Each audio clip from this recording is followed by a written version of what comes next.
Hello, I'm David Suzuki.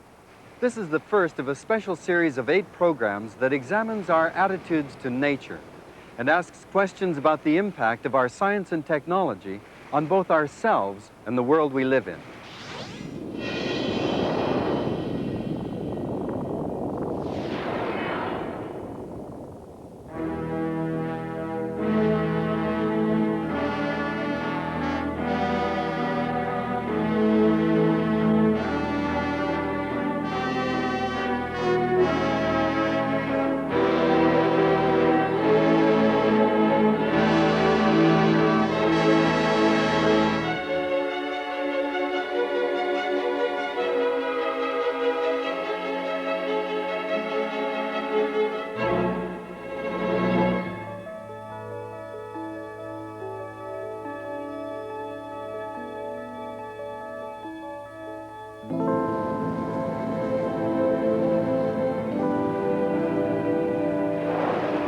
We share this planet with creatures of the water, of the land, and of the air. We share a common origin and a common living space.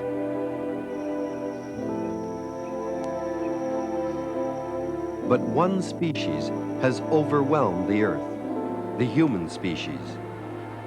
How have we come to see everything on Earth as a potential means to our own ends? What makes us want to tame nature or turn it into a circus?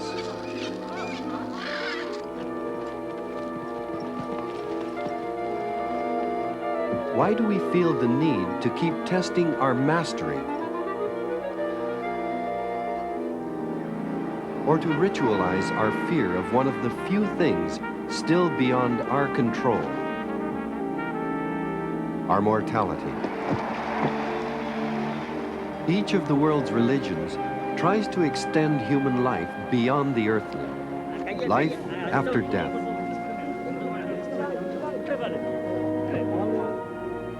And every culture has its own way of wishing long life to each new arrival. But a technological culture does more than wish. It monitors and manipulates, creates special environments, reshapes everything, assuming a man-made world will answer all our needs. But what if it won't? This is the world we dominate, a world increasingly of our own making. When our species first appeared some 50,000 years ago, we lived together in small bands of hunters and gatherers, and our impact on the environment was insignificant. Now, we number 5 billion, and with our powerful science and technology, we are dramatically changing the face of the planet. And along with it, we're changing ourselves. And that's what this series is about. It's about changing directions, asking questions about ourselves and our place in nature, how our perceptions were shaped, how they are changing, and how they will have to change if we and the rest of life on Earth are to survive.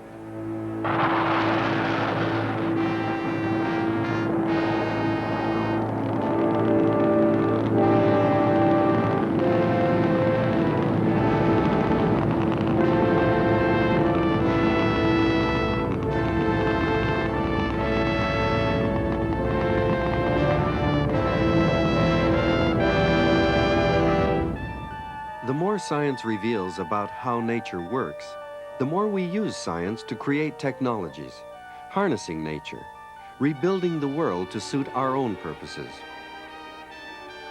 Before we come to rely entirely on man-made environments, we need to take another look at the natural world that gave us birth.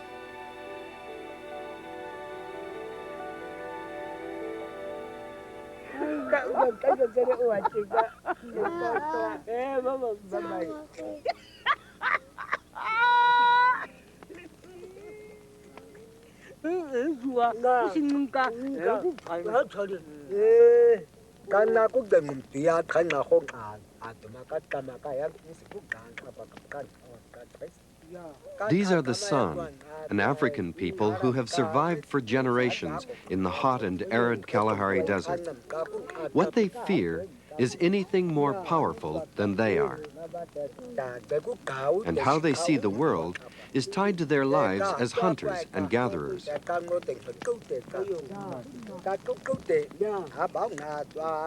This is a tale of late night, of hunters asleep in their camp, and of the big tusker that wandered in.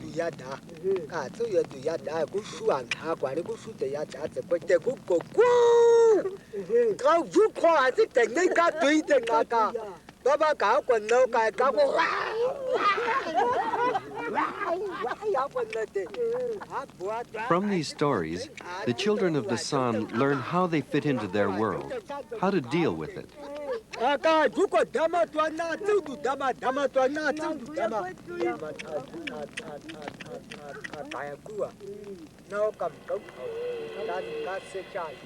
The San culture is based on strategies that once supported all of mankind, strategies that take into careful account what nature offers, the dangers and the resources.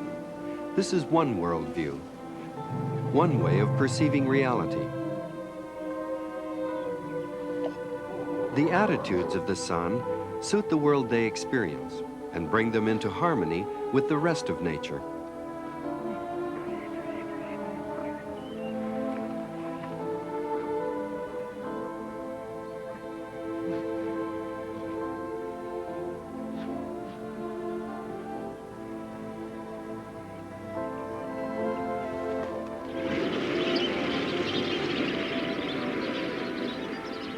Throughout most of our time on Earth, our whole species lived close to nature until new attitudes were developed. Attitudes of domination, a gift from God to man. Thou madest him to have dominion over the works of thy hands. Thou hast put all things under his feet, all sheep and oxen, yea, all the beasts of the field, the fowl of the air, and the fish of the sea.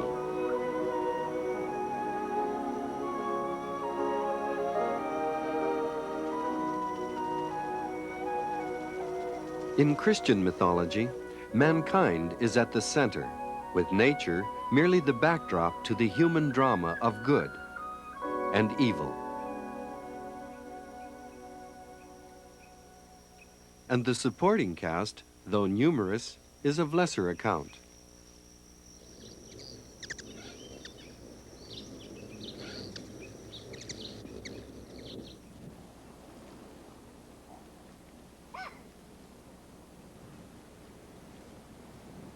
Nature may be savage, untamed, but it is capable of being gentled, of being brought under control.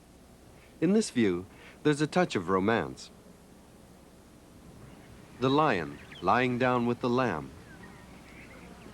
But on the practical side, nature is created for human use, with man holding dominion over all. One way to use nature is to scrutinize it, to try to understand it, to make everything the object of scientific study. By an early understanding, everything on Earth was created at the same time, with each species fixed, unchangeable. But then came the watershed moment, Charles Darwin exploding the myth of simultaneous creation. The purpose of his 5-year voyage on the Beagle was to catalog the thousands of species he encountered, fitting them all into the accepted scheme of things.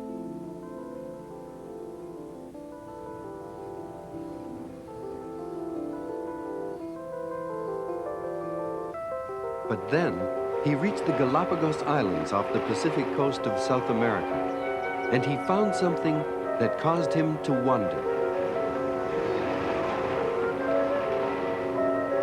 It seemed as if a few familiar forms had once colonized these remote islands, and then, over time, had changed, adapted to local conditions, and become unique to the Galapagos.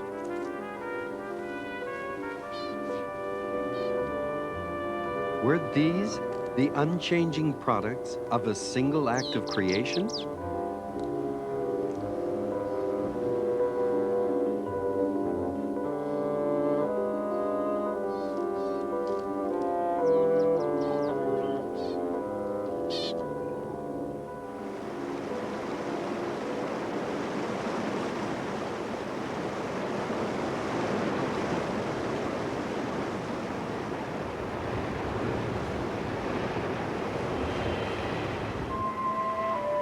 In the years that followed, Darwin, against his will, found himself questioning the current ideas about the creation of species.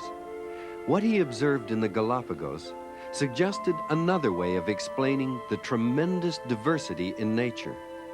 All of life in a state of flux, being slowly, gradually transformed over incredibly long stretches of time, evolving.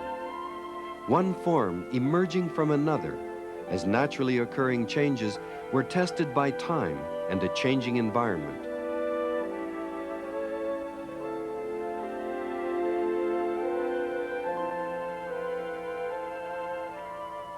And what did this mean for our own species?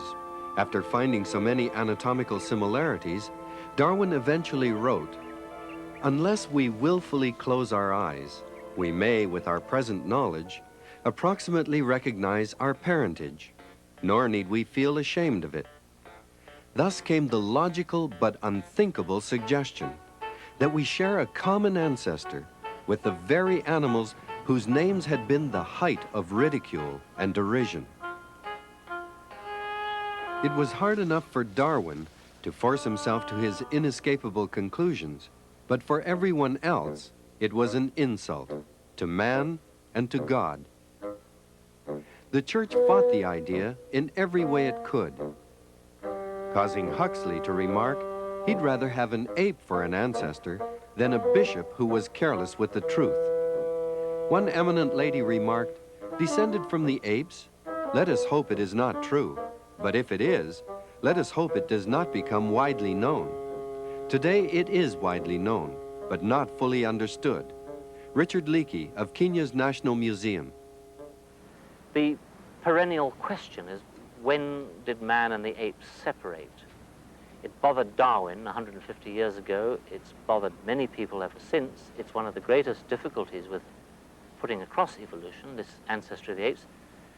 But in my view, it hasn't yet happened. We are apes. The similarities are so great that we're probably looking for something that doesn't exist. In the primate family tree, members of the early line moved by means of agile four-footed acrobatics. These include lemurs and monkeys. It was a splitting off from this line that gave rise to apes and people, whose way of getting around was quite different from that of monkeys. Anthropologist Vince Sarich. The differentiation of our lineage from monkeys began on the order of 15 million years ago or so. And it involved a funny kind of adaptation up in the trees. And we retain a lot of that adaptation in modern human beings. For example, we have broad chests across and rather shallow from front to back. We're able to do this kind of thing. Okay? We're able to immobilize our upper arm and do a full 180-degree pronation, supination in the forearm. Our wrist goes almost 90 degrees like this. All of these are things that monkeys can't do. And all of these almost certainly developed as a sort of arm-swinging adaptation underneath the limbs of trees, so that instead of wandering around on all fours, our ancestors were swinging underneath. We don't have a tail. Again, that's a hangover from this upper body under the tree limb arm-swinging adaptation.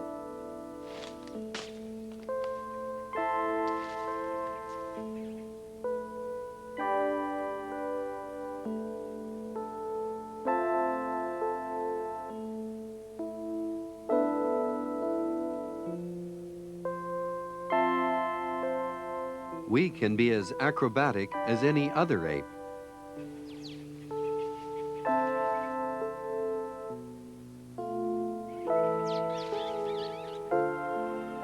But the human ape has traveled far beyond the trees.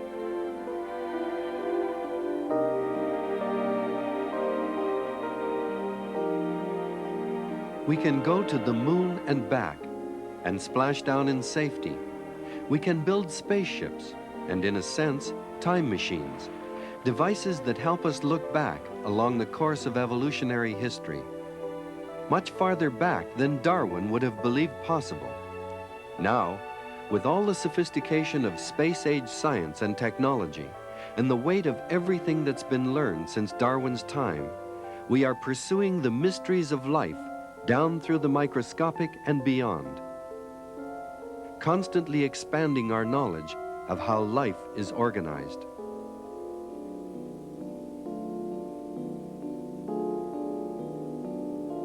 One of the most puzzling questions has been, how did life begin in the first place? Was it simply a random coming together of the right components? Just what properties in matter, what forces in the universe interacted to create the most complex level of organization we know, and to create it out of the relative disorder of a lifeless planet?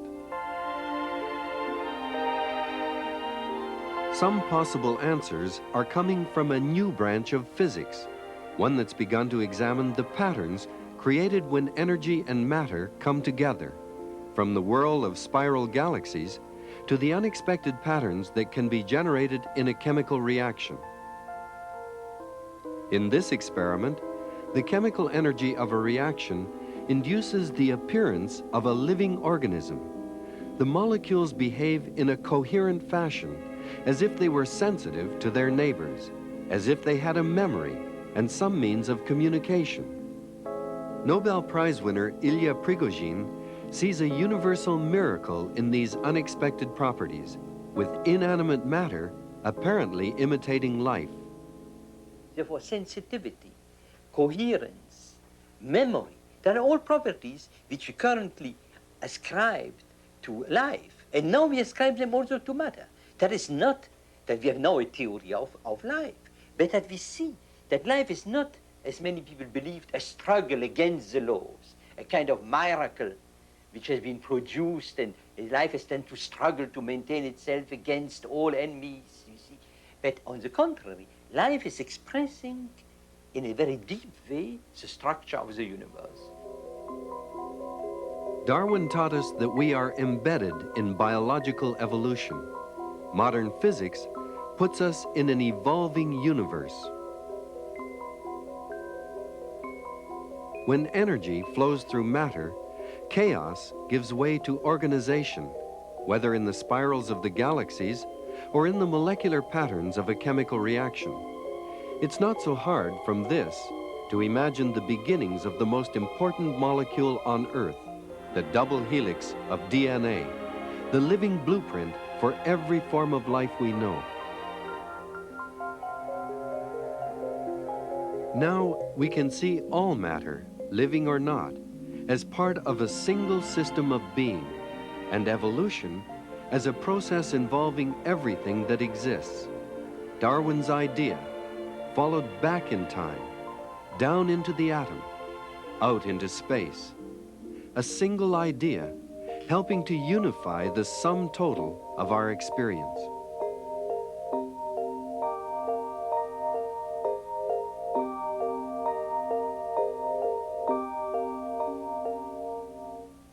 Biological evolution is a complex system of interlocking changes. Changes in DNA mean changing organisms, new creatures to be tested by a changing environment, a circular process of infinite complexity.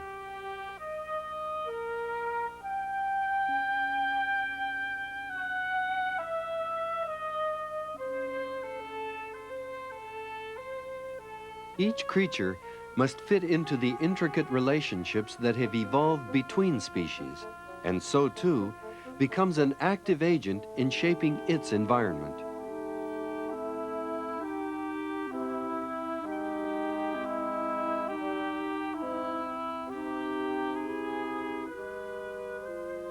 Not only is the whole process of evolution more complex and comprehensive than the 19th century could possibly perceive, it is more subtle.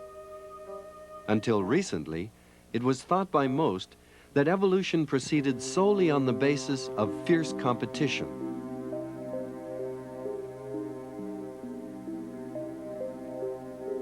Survival of the fittest, where fittest was taken to mean strongest, fastest, most aggressive. But now, new ideas are emerging and being expressed by scientists like Harvard paleontologist Stephen Gould. A species' struggle to survive doesn't mean it's at war with other species. The metaphor of battle is really 19th century social preconceptions foisted upon nature. The only thing Darwinism says is that organisms struggle to pass more of their genes along to future generations, that is, to have more surviving offspring. Now, any way that you can have more surviving offspring works. It is true that one way to have more surviving offspring is to be big and strong and to battle and to win, and so that happens in nature, but other ways are to be cooperative, to be altruistic, to be symbiotic, that is, to live with organisms of other species to the mutual benefit of both. There are many classic cases that everyone knows about. Corals can't live on reefs unless they have algae within them. And the algae provide oxygen to the corals, at the same time winning a home within the corals to grow and reproduce themselves. Now that, in a sense, is at least metaphorically cooperation, but it benefits both creatures. So Darwinism is only about whatever it is that benefits your own survival, and that's as likely to be cooperative as aggressive behavior. A coral reef, for example, is still a hunting ground, but it's also a haven.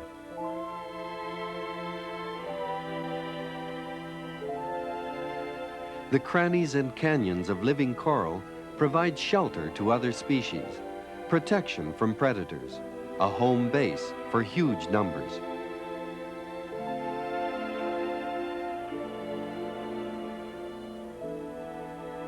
Some quite extraordinary partnerships have formed. A shrimp, immune to the sting of the sea anemone, whose food it shares. One fish, feeding on the parasites it cleans from another.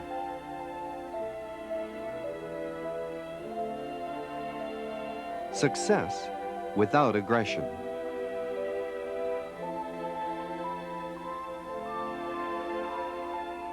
Balance in a time-tested system.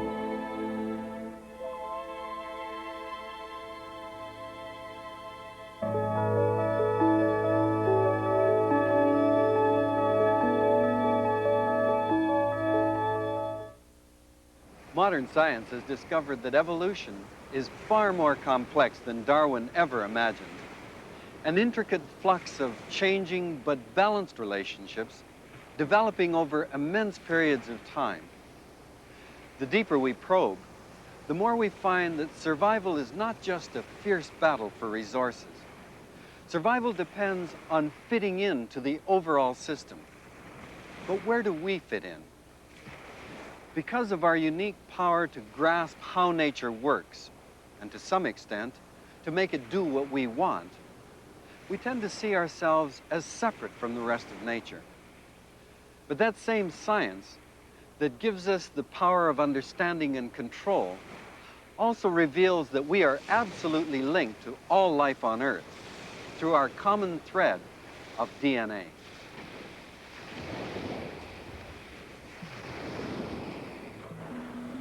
A small change in DNA can produce a major change in shape.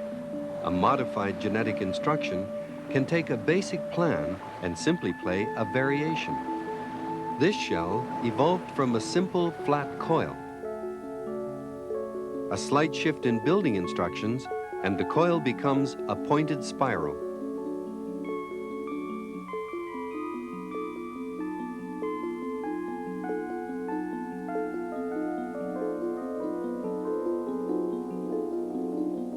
But it's still the same basic plan.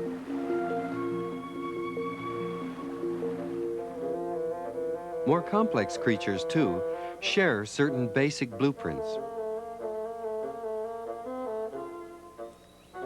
A change in structure may persist if, for example, it helps achieve success in exploiting new habitats.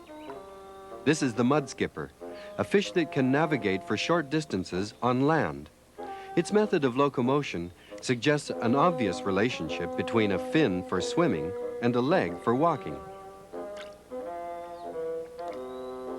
Watching a mud skipper move is almost like seeing one of the early air-breathing fish that was the first vertebrate to venture onto land.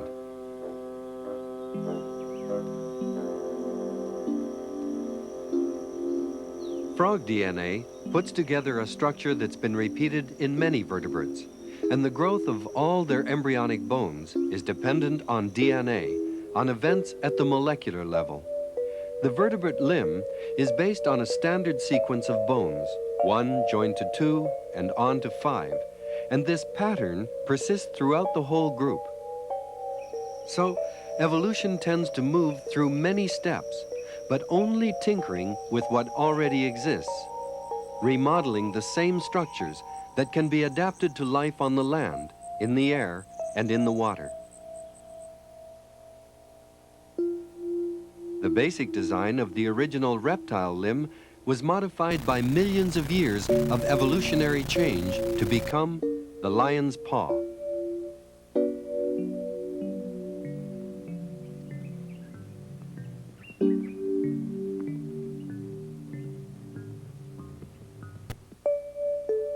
To take to the air, the same basic design is still apparent, even as the bones of the limb, by stages, are transformed into supports for a wing.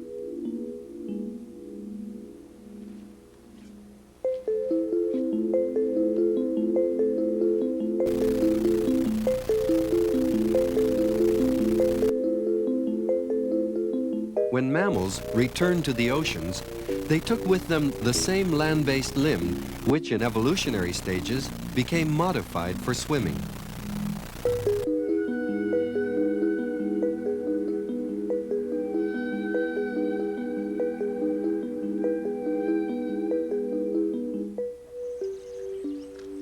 Darwin got some idea of species relationships by comparing anatomical structures.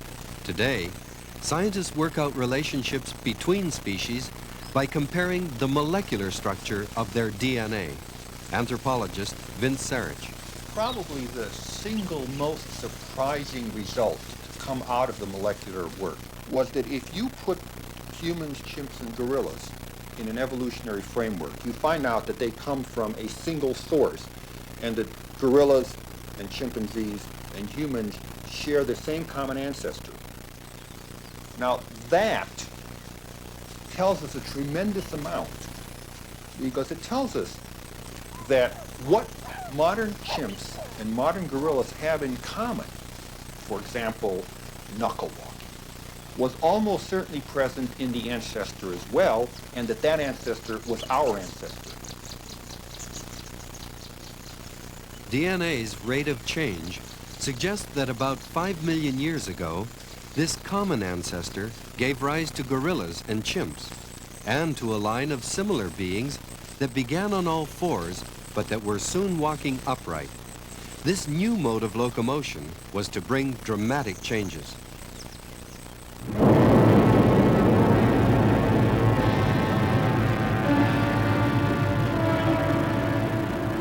Thanks to a volcanic eruption nearly 4 million years ago, we now have evidence of our early bipedal ancestors and of the world they inhabited.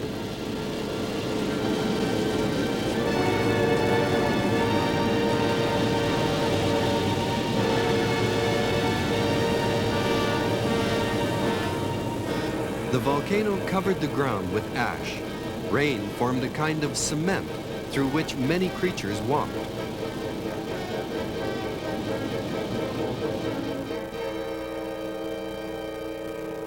This happened near Olduvai in Africa, near where the Leakeys have spent decades uncovering the fossil record of our ancestry in these weathered layers of human history. A few years ago, there was a picnic not far away, at Laetoli, where some extraordinary tracks were found in the ancient volcanic cement. Mary Leakey explains how their discovery came about. There were some rather young and light-hearted members of the museum staff in Nairobi who were playing with dried elephant turds, hurling them around like footballs. One was knocked down, sprawled on the ground, and said, "Good heavens, there are footprints here." We uncovered 25 meters of trail in length, and where 3 people walked along, as far as we can see, walked along together. One single individual going on the left, and 2 individuals walking on the right, and each of those right-hand prints is double. The second individual who followed the first put his or her feet in the footprints of the one in front, so you get double prints. Now, the important thing about these Laetoli footprints is that they prove beyond any question whatsoever that 3.5 million years ago, our ancestors were fully bipedal and had feet not at all unlike our own. Those bipedal creatures were not the only ones to leave a lasting record of their existence. Scores of tracks have been found, some of animals that differed very little from what can be seen in the area today. But the tracks also show a far greater variety than now exists, all sharing the world of that small, upright creature called Australopithecus, southern ape. Now, the big thing about Australopithecus is that it was a biped. In other words, it had gotten up on its hind legs. And why? In other words, a major piece of anatomical change like this had to have a very good reason to happen. There must have been some very significant advantages to being bipedal, and anthropologists have been worried about this for a long, long time, because in all honesty, it's hard to see what the advantages are. It certainly wasn't for locomotion. I mean, any self-respecting quadruped can outrun us, even today, and presumably could have done a lot better with Australopithecus. I mean, an elephant can outrun the fastest human being. So we didn't become bipeds to be able to run away. And interestingly enough, at the same time that we became bipedal, we also lost the big canine teeth in the males. The sharp canines are displayed prominently within a social group, so they may help regulate the group's size and structure. For the hunting apes, they help in capturing and eating the prey, and they are the major means of defense. So, in addition to being slow, we were in effect defenseless too. And one kind of wonders why we're here as descendants of Australopithecus. Apparently defenseless in a world of large predators, our small ancestors with chimp-sized brains must have found survival a touch-and-go business.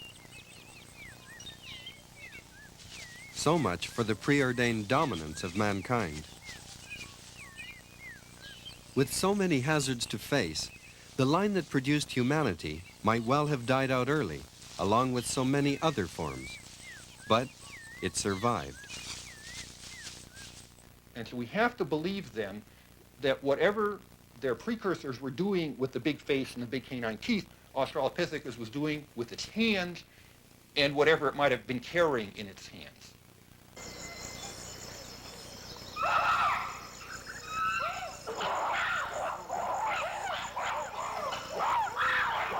It's been found that chimpanzees living in forested areas retreat to the trees when threatened, but those in more open country, with more time on the ground, will make use of whatever they can pick up and hold in their hands to threaten back, to ward off danger. But unless a species is fully upright, its hands aren't free enough to make a significant use of tools.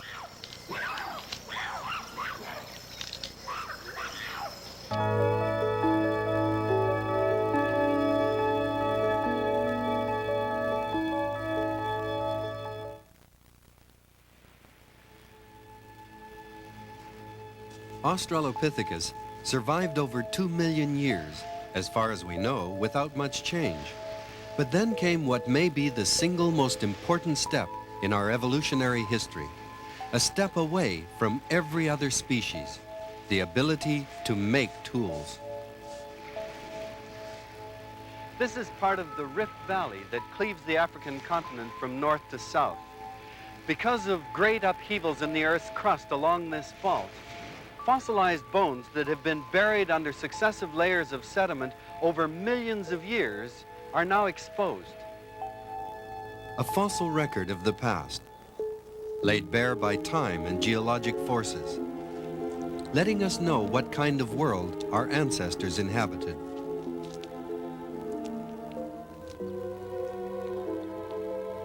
The most telling fossils reveal the emergence of new capabilities in a series of primate skulls found in these deposits in Kubifora in northern Kenya.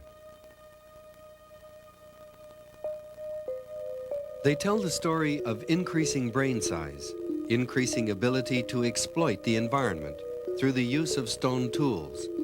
The new species has been called Homo erectus. The next step would be modern human beings.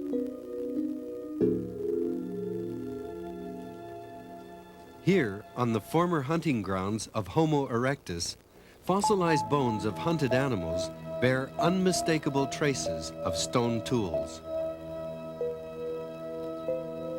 Only a sharp edge of stone could have made a cut such as this. Tools extended the grasp of Homo erectus and enabled him to exploit new resources.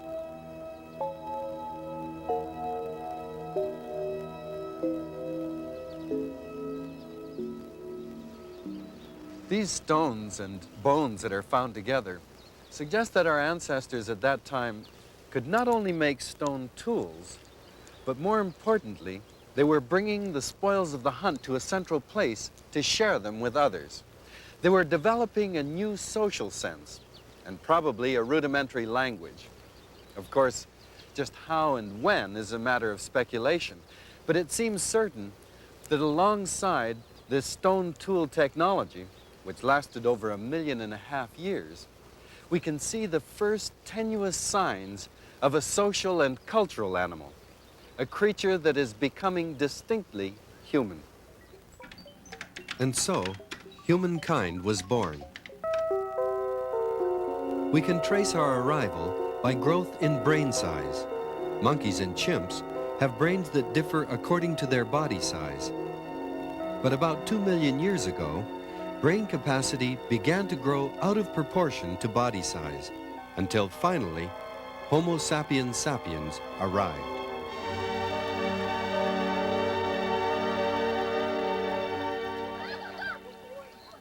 For most of our history, the human species survived by hunting and gathering, and there still are a very few societies today that rely on the complex knowledge and techniques of hunters and gatherers.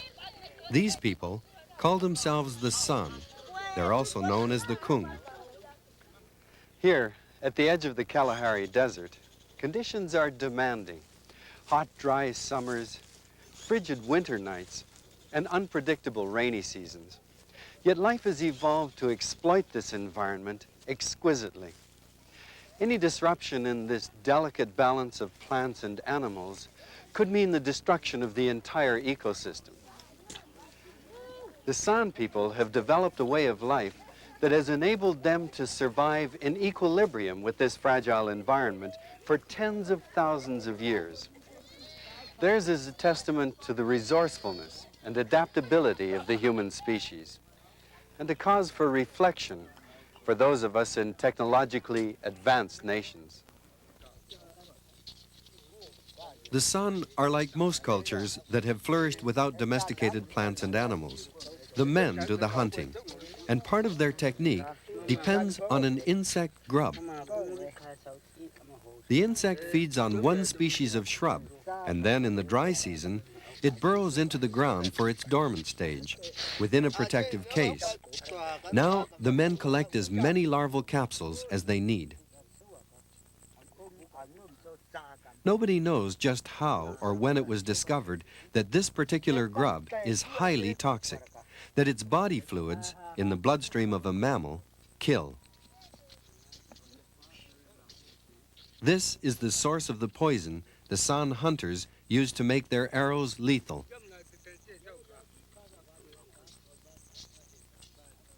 It must be applied with extreme care, no cuts in the fingers to give the poison entry. The tip of the arrow is separate from the shaft and will break free on impact. The poison dart will then not be pulled out by an animal's dash through the scrub. While men learn about hunting, Women become experts in finding and gathering edible plants, which provide up to 70% of the food. Protein-rich wild nuts, beans, and tubers ensure a sufficient and balanced diet.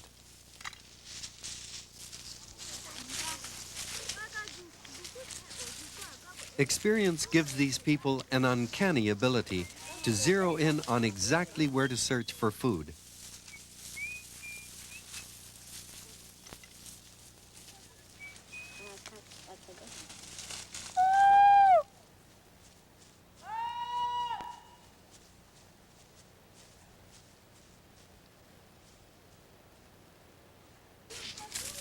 Ours is the only species to dig in the ground with a stick in search of edible tubers. It's possible that a digging stick was the first human tool, and that access to food in the ground gave our earliest ancestors enough advantage to survive without stone tools. There's no need to stockpile food. It's collected as it's required. The work may take only 12 hours a week, rarely more than 30. Hunters spend about 3 days a week tracking down their quarry. They show remarkable expertise in gleaning vital information from the trail.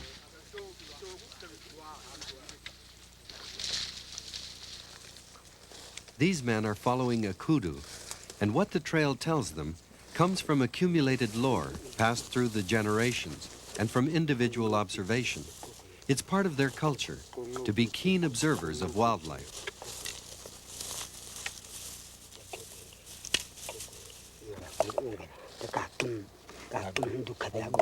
Here is where the kudu lay, and from the way the shadows fall, the rest was at midday, when animals often stop in the shade.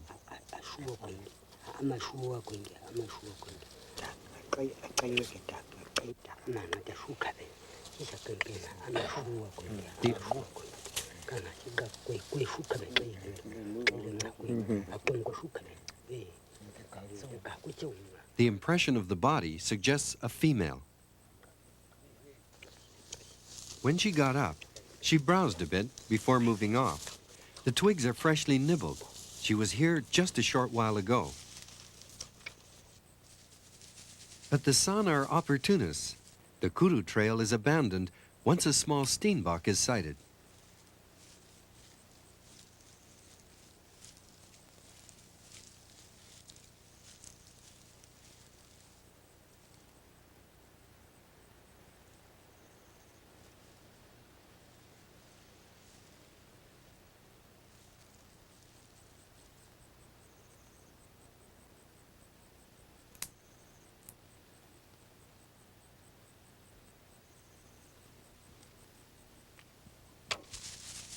The arrow hits, and the poison tip stays in. So, there's no hurry. Experience tells that an animal that size will be dead in half an hour.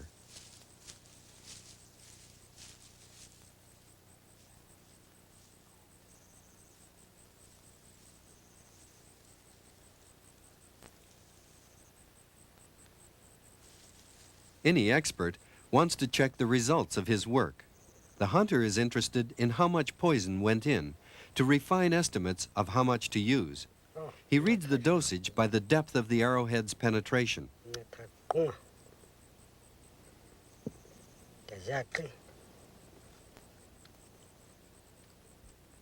With small animals, hunting success is fairly assured, but no San hunter expects to bring down a larger source of meat more often than every 2 months or so.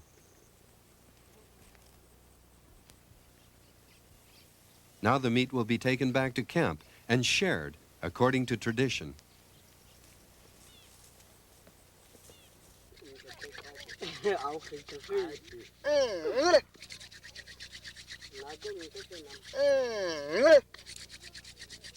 At camp, another aspect of San technology, the first kind of energy, apart from human muscle power, that mankind ever put to use, the energy of fire.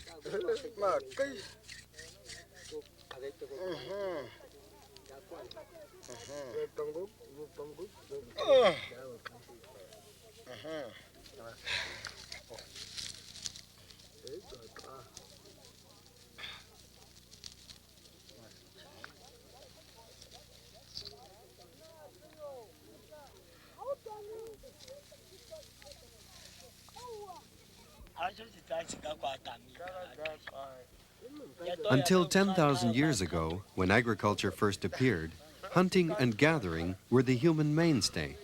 They supported the growth of most of what makes us unique: spoken language, arts, technologies, and especially the systems of shared ideas and beliefs that determine how we see the world.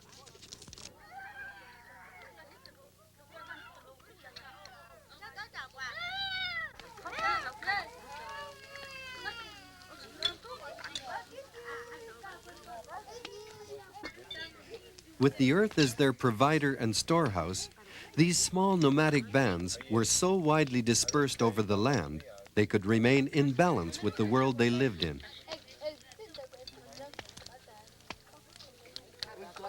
They moved with the seasons, carrying their few possessions with them.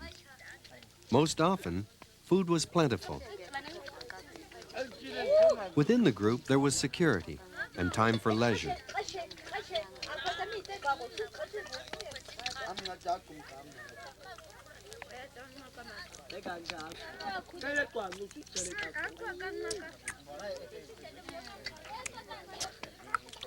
Individual needs were looked after, but individual accomplishments were consciously downplayed. The hunter who supplied a meal received no more meat and no more attention than anyone else.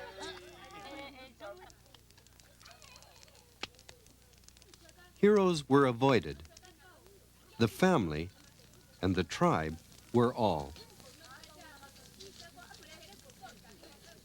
This way of life has almost gone, even in the Kalahari. But there are still attitudes here to nature and to other people that surely lead us to question the values in our own technological society.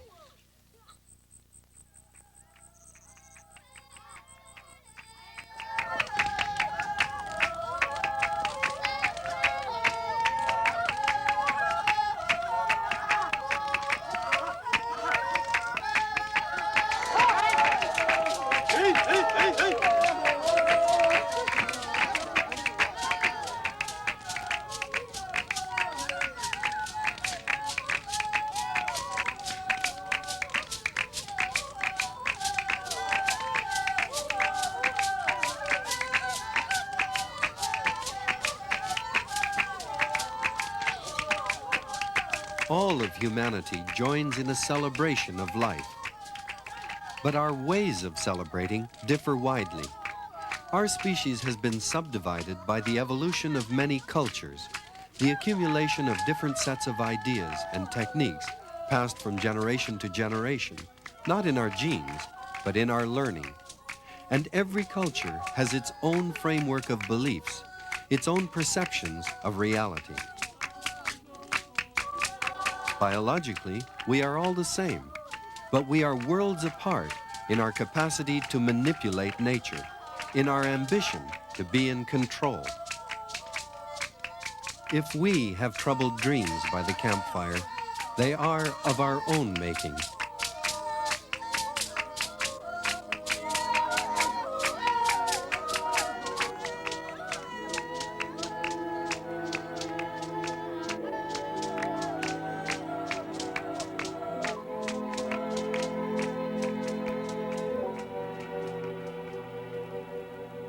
There is no doubt that through science and technology, what we have accomplished is astonishing, expanding our view of the cosmos, improving our material well-being. But in the worldview of a technological society, we have lost sight of our place in nature, our sense of belonging.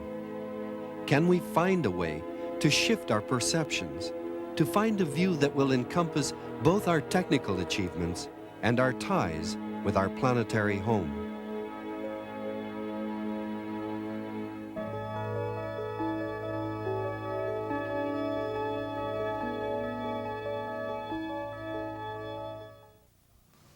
So here we are, not at the top of some evolutionary ladder as we once imagined it, but one of many surviving branches of a vast evolutionary tree. And out on a limb nearest us, the chimpanzee. Only a few million years ago, our common ancestor was still alive. This is the conservative side of the family. basically with one kind of society and one strategy for survival. But look at human history. Within a single species, an explosion of cultures. From a single brain, a veritable cascade of beliefs about ourselves and the rest of nature. Tonight we saw how the human species was born, as science sees it. Next week, other views on who we are and what we're doing.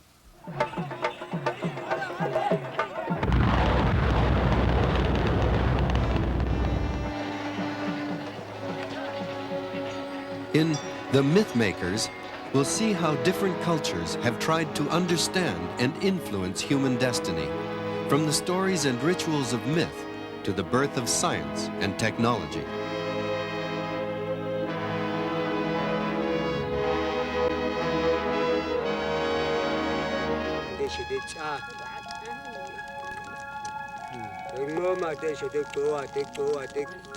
Ta có chạy đi